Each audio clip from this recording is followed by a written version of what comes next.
अब मैं और इन औरतों के मुंह नहीं लग सकता। बहुत देर से बर्दाश्त कर रहा हूँ उनकी बकवास। क्या कर रही है वो?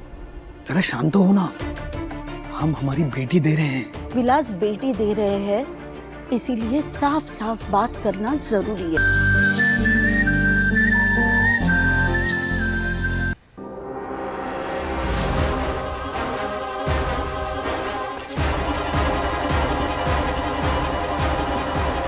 अरे वो राजा राम जी है ना, जिनकी हाईवे पर गौशाला वाली जमीन है, उनकी बेटी।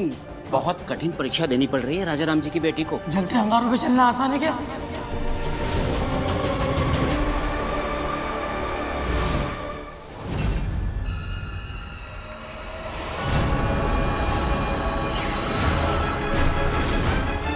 ये बारूद ऐसा कमाल करेंगे कि तू एक कदम भी नहीं रख पाएगी इन जलते अंगारों पर।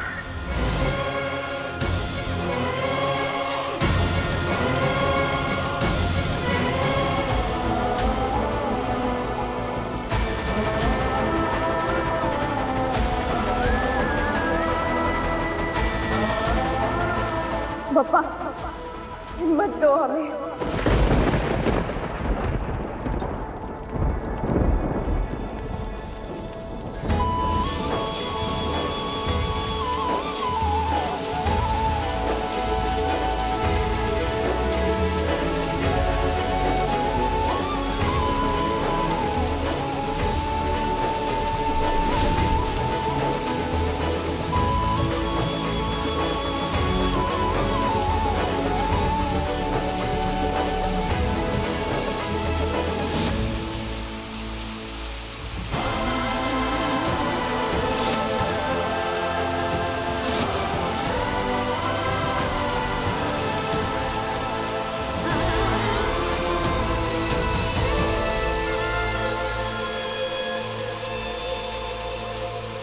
कितने दुख की और शर्म की बात है ना कि आज भी एक औरत को अपने आप को सही साबित करने के लिए समाज उससे अग्नि परीक्षा की अपेक्षा करता है।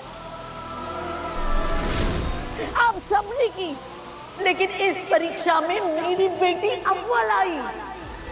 मेरे आरोही की चरित्र की गवाही देने के लिए स्वयं भगवान बारिश के रूप में आ गए।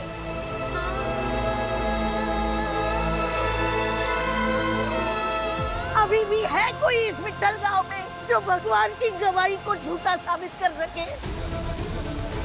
आज के बाद मेरी बेटी पर या मेरे परिवार पर कोई उंगली नहीं उठाएगा।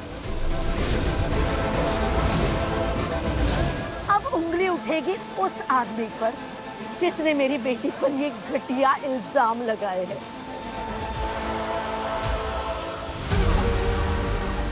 किधर है सागर? कहाँ छुपा है?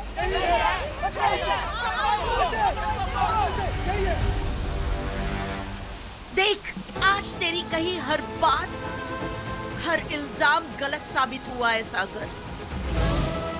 आज मेरी आरोही ने अग्नि परीक्षा देकर ये साबित कर दिया है कि उसके चरित्र पर कोई दाग नहीं है। आस्तीन का साफ तो ये निकला, ओला बन के आरोही के खिलाफ घटिया बातें फैलाई है।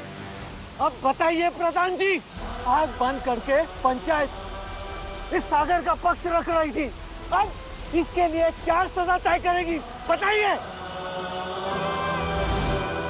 आज आरोही दी ने विट्ठल गांव की लड़कियों के लिए जो किया है वो कोई नहीं कर सकता। उन पे घटिया इल्जाम लगाने वाले आदमी को सजा हम देंगे। हम देंगे, हम देंगे, हम देंगे।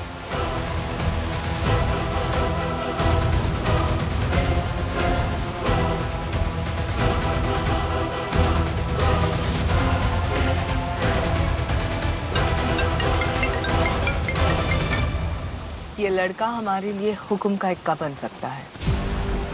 इसके बारे में एक एक बात पता करके हमें बताओ। ठीक है।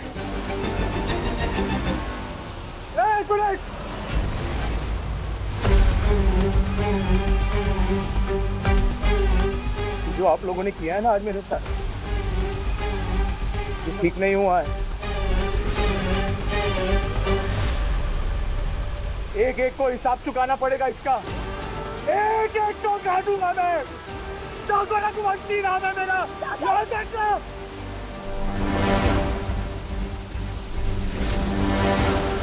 तू जाकर ऑटो लेकर आ, आरोही के पैर में छाले पड़ गए होंगे। पर आई, छाले तो अभिषेक के पैरों पे भी लगे हुए हैं। बेशक इन दोनों ने अग्नि परीक्षा पास की, लेकिन शारदा बहन, दोबारा आपकी बेटी पर सवाल ना उठे। अच्छा होगा कि आरोही इस लड़के से कभी ना मिले। यह लड़का ना तो हमारे समाज का है, ना ही हमारी बिरादरी का। नहीं, आरोही और आरोही के फैसलों पर हमें पूरा भरोसा है। अब इसके बाद आरोही जिसे मिलना चाहे, जब मिलना चाहे, वो उसका फैसला होगा, बस।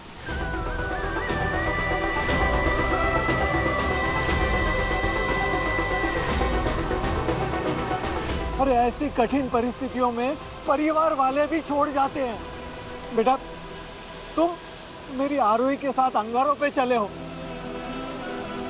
तुम्हारे जख्मों को तो मरहम लगा ही सकते हैं ना।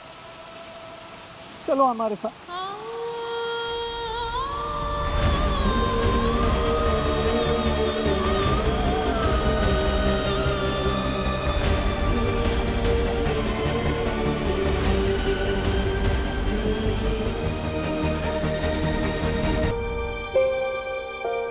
अरे, तो आप वहां क्यों खड़ी है?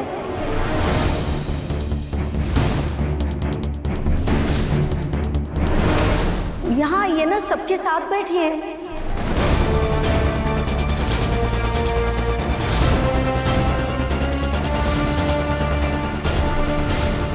हाँ मॉम, आइए ना।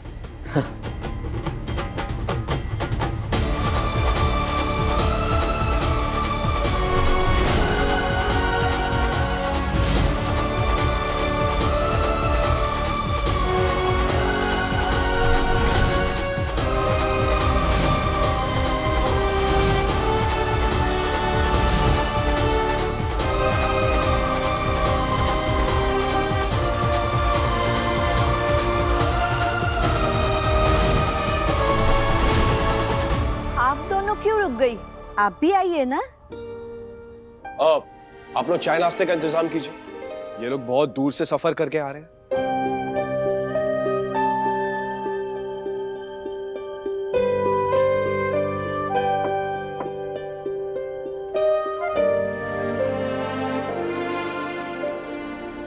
आंटी, मैं करती हूँ, आप बैठिए।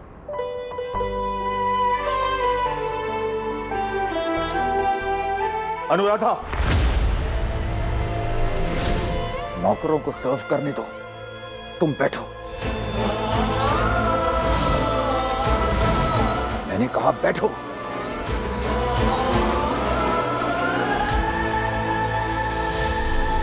आरू, बैठो।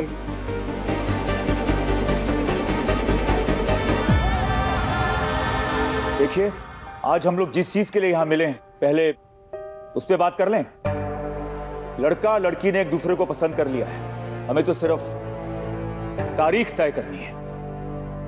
बारात लेके हमारा दीवान परिवार आपके विट्ठल गांव आएगा। हमारा अभिषेक भाई साहब का एक लौता बेटा है, पता नहीं इसकी बारात ले जाने के लिए भाई साहब कब से इंतजार कर रहे हैं। एमएलए, एमपी, मंत्री, बड़े बड़े बिजनेसमैन होंगे इस बारात में।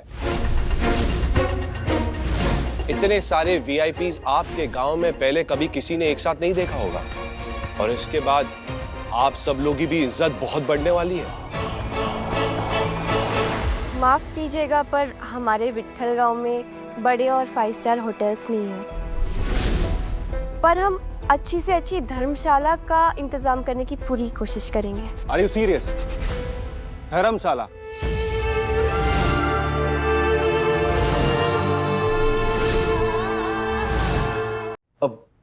ब्रो, वो नई चीजें ट्राई करते रहना चाहिए। हम होटल में तो रुकते ही रहते हैं ना, तो Dharamshala sounds like a good idea. शादी इस महीने की 26 तारीख को होगी।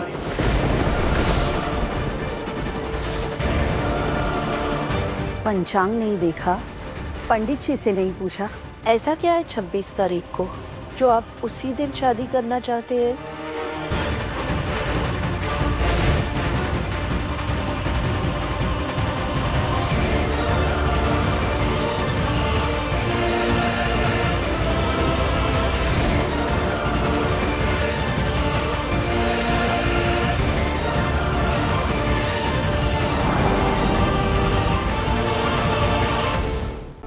मैं और इन औरतों के मुंह नहीं लग सकता। बहुत देर से बर्दाश्त कर रहा हूं उनकी बकवास। क्या कर रही है वो? जरा शांत तो हो ना। हम हमारी बेटी दे रहे हैं। विलास बेटी दे रहे हैं, इसीलिए साफ साफ बात करना जरूरी है। बातें तो होती रहेंगी, पहले आप लोग नाश्ता तो कर लीजिए। नहीं नहीं, आपने हमारी जितनी खातिरदारी की है ना, पेट तो भर गया। बस एक बात मेरे समझ में नहीं आ रही है कि आप लोग ये शादी करना क्यों चाहते हो?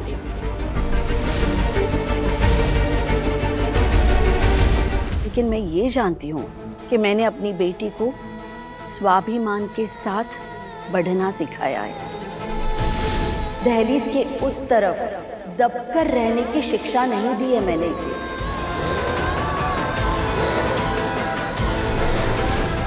अपने ही घर में एक सेकंड क्लास नागरिक की तरह नहीं रहती मेरी। फर्स्ट क्लास ट्रीटमेंट मिलता है इस घर की औरतों को।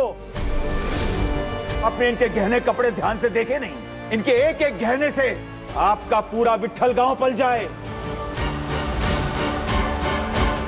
कोई भी औरत खुद को भाग्यशाली समझेगी जिसे दीवान परिवार का हिस्सा बनने का मौका मिले। क्या आपने अपने परिवार की औरतों से ये पूछा कि इस परिवार में आकर क्या वो अपने आप को भाग्यशाली समझती है? आप अपनी हद पार मत कीजिए। आप हमारी हद तय मत कीजिए। आवाज तो मैं भी ऊंची कर सकती हूँ, बस लिहाज रखा है मैंने अब तक। ऐसा लग रहा है कि आप चाहती ही नहीं कि रिश्ता हो। आप रिश्ता होने की बात कर रहे हैं? जो आदमी हमारा दिया हुआ तोहफा स्वीकार नहीं कर सकता, वो हमारी बेटी को क्या अपनाएगा? नहीं चाहिए आपका तोहफा। आपके इस शुद्ध और पौष्टिक घी की जरूरत इन्हें और इनके पैरों को ज्यादा है।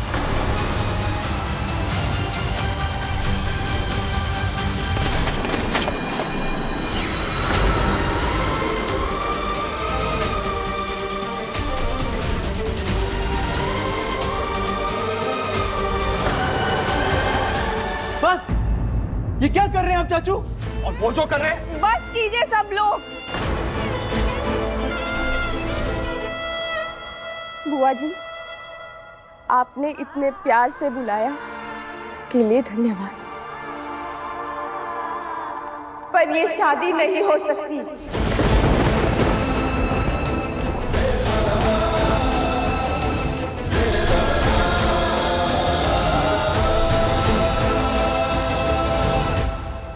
आरोही, हम सब शांति से बैठकर लंच करते हैं और उसके बाद बात करते हैं। आई एम श्योर सब सॉर्ट हो जाएगा। नहीं अभिषेक, अपने पेरेंट्स को और कितना शर्मिंदा करें। पूरे परिवार की सहमति के बिना ये मनपसंद की शादी नहीं हो सकती।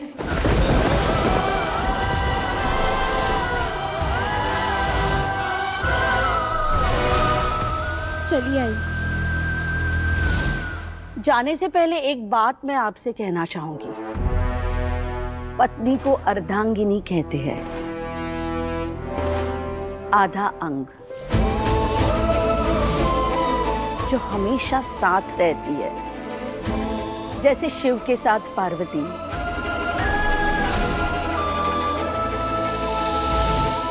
राम के साथ सीता, विष्णु के साथ लक्ष्मी।